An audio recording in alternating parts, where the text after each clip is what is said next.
નવસારી મહાનગરપાલિકામાં જે આજે રોડનું કામનું ઇન્સ્પેક્શન કરવા આવ્યો છું, આમાં ગયા અઠવાડિયે માનનીય મુખ્યમંત્રીશ્રીના દિશા નિર્દેશ મીટિંગ થઈ હતી ને જે બારિશના કારણે ચોમાસામાં શહેરી વિસ્તારમાં જેટલા રોડ રસ્તાઓમાં જે ઇસ્યુ છે એ તાત્કાલિક સોલ્વ કરવા જે છે અમને ઉપરથી સૂચના આપવામાં આવી.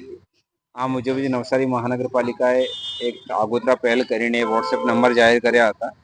કોઈ પણ શહેરીજન આમાં જે છે જે પણ જગ્યાને લાગે, અમારી ટીમ તો પ્રોએક્ટિવલી કામ કરતી જ હોય છે, તેમ છતાં આને લાગતું હોય કે અહીંયા પોર્ટલ છે કે પુરાવ્યો નથી તો તાત્કાલિક અમને મેસેજ કરી શકે છે. ને અમારી ટીમો જે એન્જિનિયરિંગની અમારી ટીમો અમે જે ઝોન વાઇઝ ડિસ્ટ્રીબ્યુટ કરી છે એ ટીમો ત્યાં જઈને તાત્કાલિક જે છે આનો સોલ્યુશન કરી શકે છે. આના જ ભાગરૂપે આજે હું પોતે અહીંયા જે છે ઇન્સ્પેક્શન કરવા આવ્યો છું. અને અમારું માનવું છે કે જે પણ જગ્યાએ અમારી વિનંતી પણ છે બધા શહેરીજનોને કે જે પણ જગ્યાએ આપને લાગતો હોય કે અમારે અહીંયા પોર્ટલ છે કે રોડમાં ઇસ્યુ છે, તાત્કાલિક અમારા આ નંબર ઉપર આપ જાણ કરજો તો અમારી ટીમ તાત્કાલિક આવીને ત્યાં કામ કરશે.